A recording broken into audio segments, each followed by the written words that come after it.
Hello hello hello. My name is Mayank अधिकारी और मुझे एक गाड़ी में पूरी सीट चाहिए।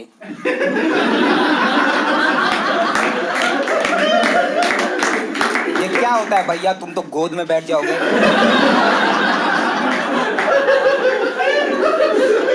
25 साल का हूं मैं। जिसकी गोद में बैठा रहा हूं वो 14 साल का है।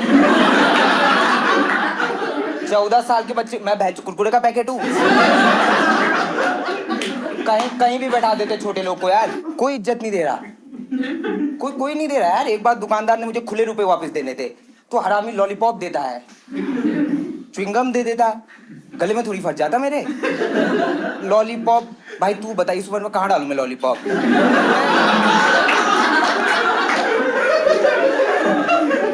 कोई नहीं दे रहा। भाई आपको क ख ग आता है? नहीं आता होगा क्योंकि तुमसे कोई पूछ नहीं रहा है।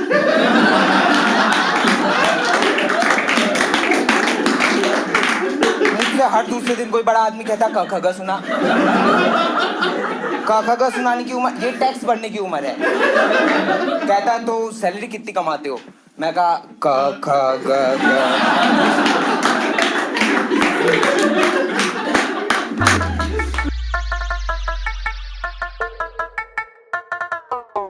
आप लोगों को एक कहानी सुनाता हूँ। आप लोगों ने सुना होगा सुबह के सपने हमेशा सच होता है, सुना है? हाँ, मेरे बाप ने कभी देखने ही नहीं दिए।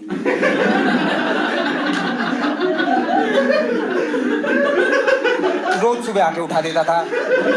ऐसा लगता था मेरी माँ ने किसी मुर्गे से शादी कर रखी है। बहुत जल्दी उठाता था यार, जैसे नॉर्मल आदमी सुबह उठ के सूर्य नमस्कार करता है। मेरा बाप इतनी जल्दी उठाता था, सूर्य उठ के मुझे नमस्कार करता था। उठाता था, स्कूल भेज देता था। और मुझे नहीं पसंद था स्कूल जाना, क्योंकि देखो अभी मैं इतना छोटा हूँ, बचपन में इतना छोटा था और मेरा बैग इतना। हाँ, एक बार मैंने बैग की रस्सी खींची, भैंचो मैं हवा में पहुंच गया।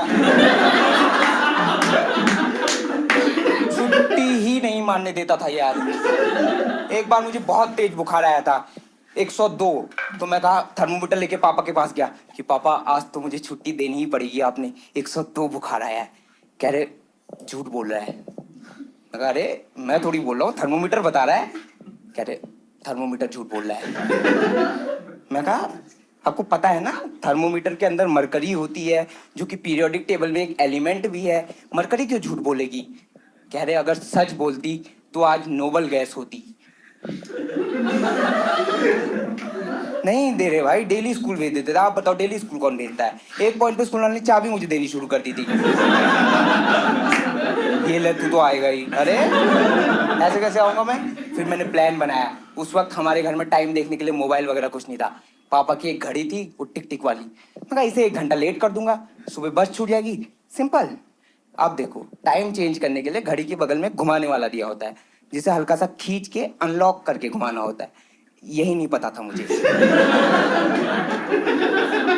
मैं चूतियों की तरह घुमाए जा रहा हूँ, कुछ नहीं हुआ। मगर थोड़ी देर और घुमा के देखता हूँ, कुछ तो हो ही जाएगा। मैं घुमाता रहा। फाइनली 5 मिनट आगे हो गई। मैं कहा थोड़ी देर दूसरे डायरेक्शन में घुमा के देखता, कुछ तो हो ही जाएगा। मैं घुमाता रहा 5 मिनट फिर आगे हो गई। मैं अपने 10 मिनट बर्बाद किया हूँ। मैं नहीं भी घुमाता हूँ तब भी होती। अगले दिन मेरे दोस्त ने मुझे बताया कि भाई उसे अनलॉक करके घुमाना होता है। तो मैं बढ़िया घर गया और मैंने उसे 1 घंटा पीछे कर दिया। अब मैं बड़े चैन से सोया हूँ कि अगले दिन बस स्टॉप पे जाऊंगा, वहां मुझे कोई बच्चा नहीं दिखेगा। दिखेगी तो मेरे बाप के चेहरे पे हाथ। अगले दिन बस स्टॉप पे गया, सारे बच्चे वहीं खड़े थे, कह रहे बस लेट हो गई। मैं कहा पर 5 मिनट हुई होगी ना, 1 घंटा थोड़ी हुई है। कह रहा हाँ 5 मिनट हुई है। उस दिन मैंने सीखा कि बड़ी वाली सुई मिनट की होती है।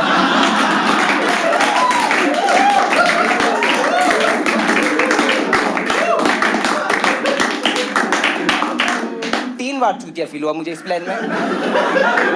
पहले तो जब मैं बिना अनलॉक किए 10 मिनट तक घड़ी घुमाया। बहुत होते हैं 10 मिनट।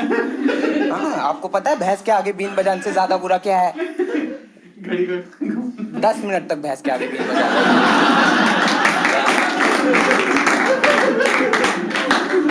दूसरी बार तब फील हुआ जब मुझे पता चला कि मुझे तो टाइम देखना भी नहीं आता। वो कहते हैं ना, इग्नोरेंस इज अ ब्लिस। सही कहते हैं। हाँ, क्योंकि जैसे ही मुझे टाइम देखने का ज्ञान प्राप्त हुआ तो मुझे तीसरी बार चूतिया फील हुआ कि उस दिन मैं 10 मिनट नहीं 2 घंटा घड़ी घुमाया था।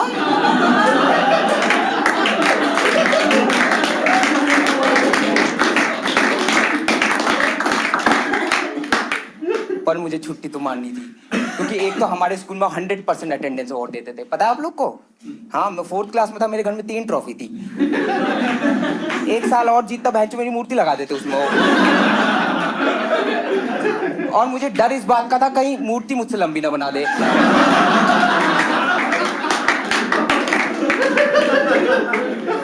तो मैं कहा इस बार थोड़ा सिंपल प्लान रखता हूँ। मैं कहा अपनी स्कूल की ड्रेस छुपा दूंगा, सुबह ड्रेस नहीं मिलेगी छुट्टी। तो मैं ऐसे घर में छुपाने की जगह देख रहा था और मुझे दिखी गरीबी। सामान ही नहीं है, छुपाओ किसके पीछे?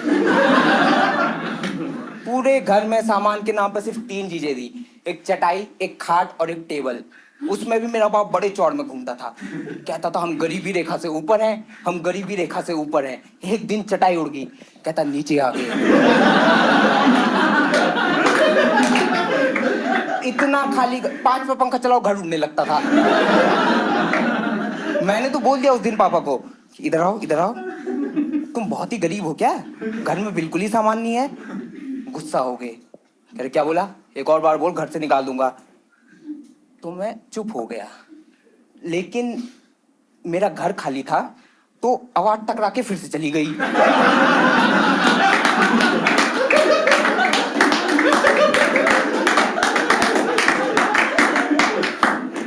पर फाइनली मुझे छुपाने की एक जगह मिली। हमारे घर के ऊपर रैक बना हुआ था, ऊपर बना होता है ना, हाँ, तो मैं कहा यहाँ डाल दूंगा। अब ऑब्वियसली मैं रैक तक तो नहीं पहुंच पाता था, तो मैंने सोचा पकड़ के फेंक दूंगा। गया तो ठीक, नहीं गया तो फिर से फेंक दूंगा। मैंने पकड़ा, रैक की तरफ फेंक दिया, वो ना ऊपर गया ना नीचे आया, लटक गया भैंचोद। घर वालों को क्या जवाब दूंगा मैं? भाग के बाहर गया लकड़ी ढूंढने की, उससे निकालूंगा। बड़ी मुश्किल से मुझे लकड़ी मिली, मैं लेके आया, पापा वही बैठे हुए थे। कह रहे 2 सवाल, क्यों और कैसे? मैं कहा पापा वो मैं, एक काम करो आप मार लो मुझे, मेरी मत मारी हुई थी जो मैं लकड़ी ढूंढ के लाया।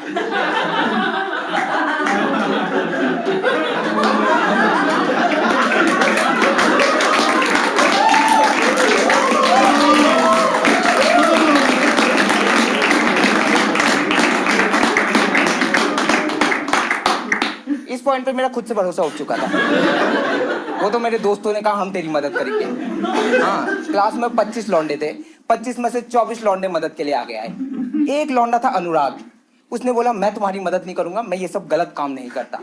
हमने कहा कोई बात नहीं अनुराग, हमें तेरी मदद की जरूरत है भी नहीं, क्योंकि प्लान सिंपल था कि ये 24 लौंडे मेरे घर के लैंडलाइन पे फोन करेंगे और मेरे बाप को बताएंगे कि अगले दिन स्कूल में बहुत बड़ी लड़ाई है, और आधे लौंडे तो मुझे धमकी भी देंगे, ताकि डर के मारे मेरा बाप मुझे स्कूल ही ना भेजे। तो पहले लौंडे का कॉल आया, कहता अंकल कल स्कूल में दंगे हैं दंगे, और मैंने तो अपनी चाकू की धार भी तेज कर ली है, अभी मैं कार्टून देखने जा रहा हूं, बाय। दूसरे बच्चे का फोन आया, कह रहा है अंकल मैंने 2 बोतल केरोसिन की रख ली है, एक माचिस से स्कूल खत्म कर दूंगा। यहाँ पे मैं अपनी गलती एक्सेप्ट करना चाहूंगा। मैंने इन्हें बताना चाहिए था कि रुकना कहाँ पे है। बेंच तोप तक गए हैं ये लोग।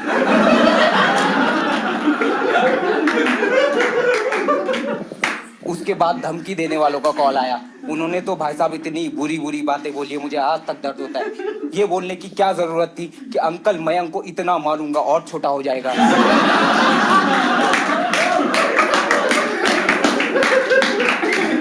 इसको मारने के लिए तो हथियार की जरूरत भी नहीं पड़ेगी, गुलेल में बांध के अंतरिक्ष में छोड़ दूंगा।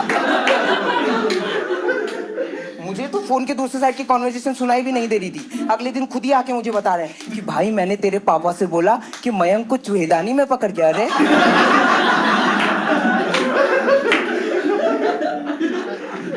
तो मुझे फोन के दूसरे साइड की कोई कॉन्वर्सेशन नहीं सुनाई दे रही थी। सारे बच्चों से बात करने के बाद मेरे पापा मेरे पास आए और बोले अगली बार अपने दोस्तों से बोलना कि अपना अलग अलग नाम बताएं। बहन जो 24 लौंडों ने अपना नाम अनुराग बताया।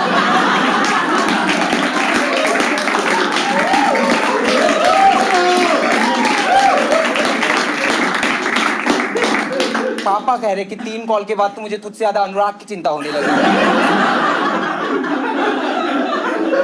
डिजर्व करता है वो यार तुम। उसके बाद मैं उम्मीद छोड़ चुका था सारी।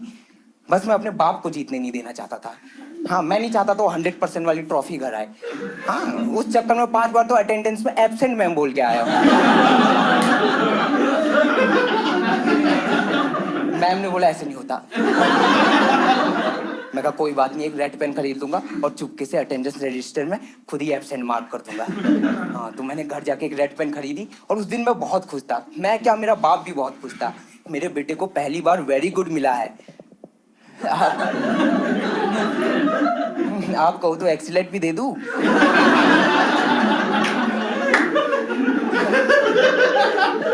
स्कूल जाके दोस्तों की भी कॉपी चेक की, सबको दे रहा हूँ गुड, वेरी गुड। एक ने लिखा है 2 + 2 = 5। Excellent, keep it up. बकचोदी पेन की इंक इतनी होगी यार। हाँ, क्योंकि क्लास के लौंडे सारे काम उसी से कर रहे हैं, अपनी गर्लफ्रेंड की मांग भर रहे हैं उससे।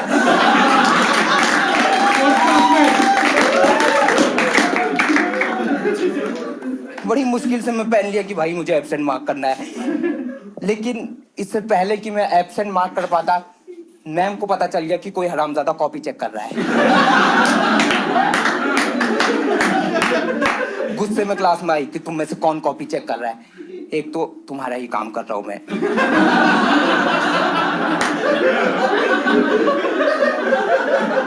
ना थैंक यू ना कुछ, मैं आधी सैलरी देने के बजाय गुस्सा।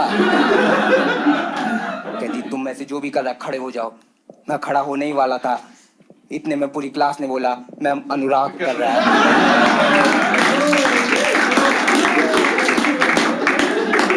मैम ने ना इधर देखा ना उधर देखा, अनुराग को बहुत मारा। मैम अगर थोड़ी भी कोशिश करती तो मैम को पता चल जाता कि अनुराग ने कुछ नहीं किया, क्योंकि उसे हमने वेरी पुअर दिया था। मैम ने 1 हफ्ते के लिए अनुराग को स्कूल से सस्पेंड कर दिया। जाते जाते अनुराग ने मुझसे बोला ऐसे मारते हैं छुट्टी।